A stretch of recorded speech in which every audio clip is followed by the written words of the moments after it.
तेरी जय हो गणेश, तेरी जय हो गणेश। ओम काली, जय माँ कामाख्या, जय बाबा भैरवनाथ। आप सभी जानते हैं कि हमारे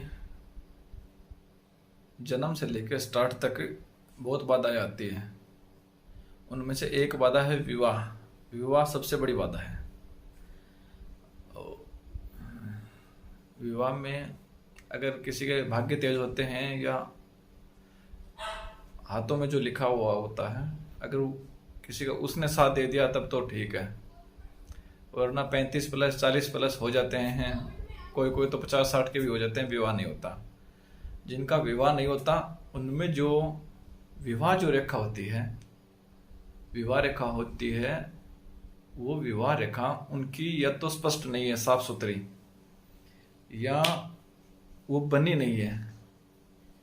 अगर वो बनी हुई है तो वो या जगह जगह से टूटती है, तो बनता हुआ काम टूट जाता है। तो आज मैं आपको बताऊंगा विवाह रेखा के बारे में। विवाह रेखा के बारे में मैं आज आपको बताऊंगा। विवाह रेखा में ये बताऊंगा कि कौन सी कहाँ से टूटी हुई है और कितने साल बाद विवाह का योग बनता है।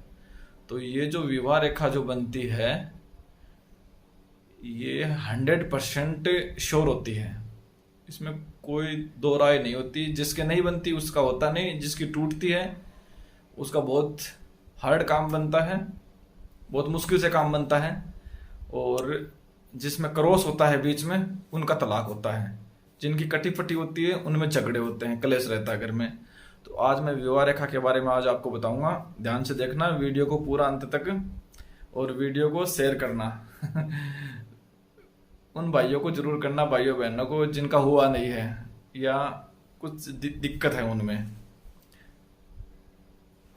उनकी विवाह रेखा में कुछ दिक्कत है, उनको जरूर बताना। और जिनका तलाक होने वाला है या कभी होगा भविष्य में, तो उसका निवारण भी है इसमें।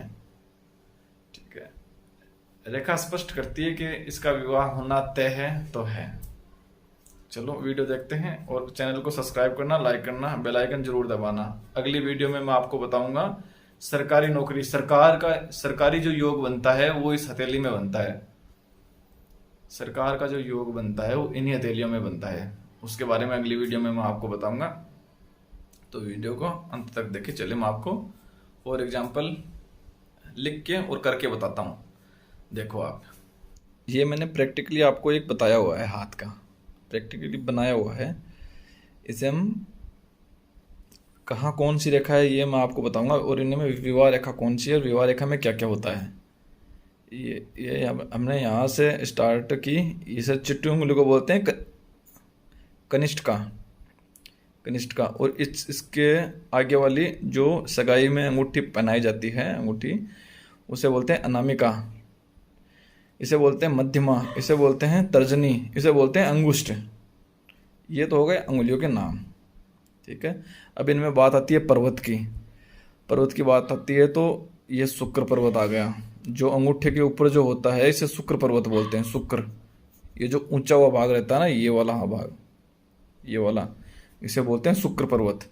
इसके बाद आ जाते हैं हम गुरु पर्वत।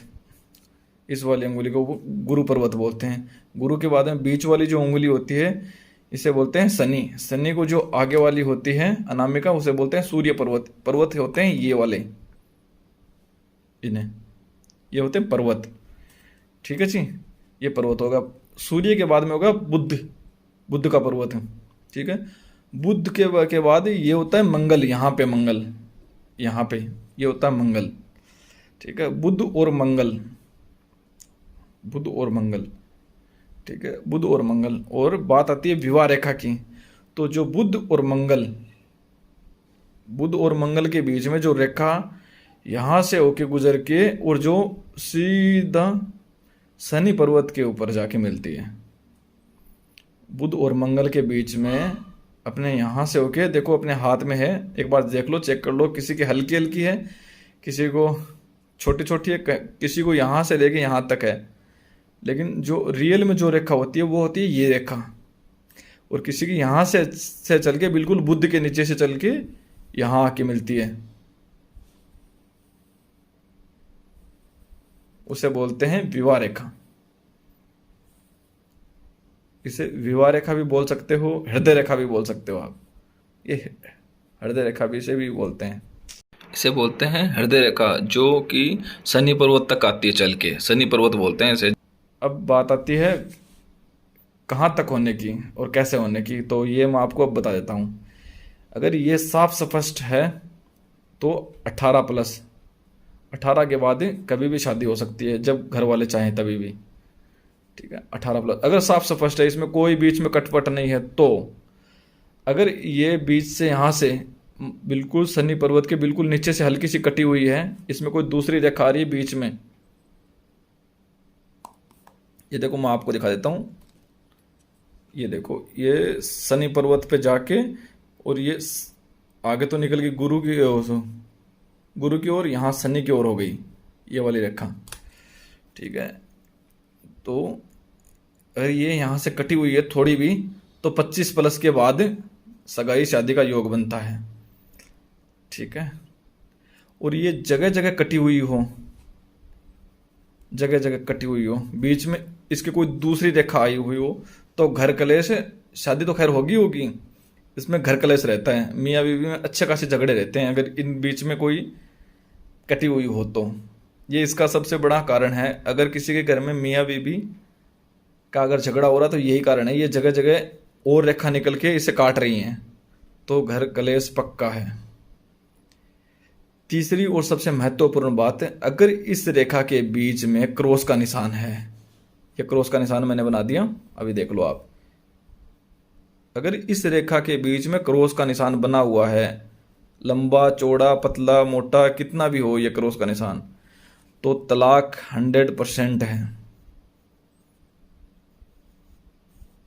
तलाक 100% है। अगर ये निशान बना हुआ है किसी को, चाहे औरत हो या पुरुष हो, 100% तलाक उसका है।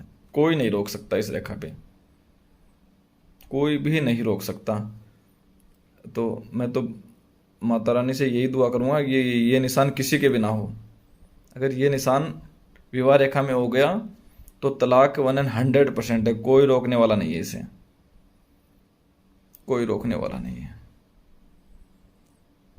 और ये रेखा अगर किसी के नहीं बनी हुई हो तो उसका बहुत टाइम लगता है।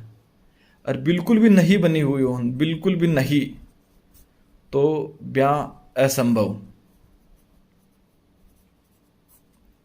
तो उसकी शादी असंभव है, बिल्कुल असंभव। अगर ये रेखा नहीं बनी हुई हो किसी के हाथ में तो असंभव। अगर बनी हुई हो, कहाँ तक बनी हुई हो, हल्की बनी हुई, गाढ़ी बनी हुई हो, तो उसका संभव है। गाढ़ी बनी हुई हो तो 18+ में होगा, और हल्की बनी हुई तो 25 के बाद होगा, 25-30 के बाद ही होगा। ये विवाह रेखा है। इसे एक हृदय रेखा आती है यहाँ से।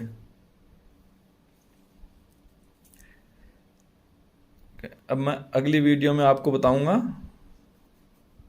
सरकारी, तो उसके लिए बेल आइकन आपको दबाना होगा और चैनल को सब्सक्राइब करना होगा। बाकी अगर और कोई बात हो तो मेरे को पूछ सकते हो। और दूसरी, इसके बाद बनेगी वीडियो संतान योग, संतान योग, संतान योग, ये वीडियो मैं आपको बताऊंगा अगली वीडियो। चैनल को सब्सक्राइब कर लेना, अगली वीडियो का बेल आइकन जरूर दबाना। जय मां कामाख्या, ओम काली, जय बाबा भैरवनाथ।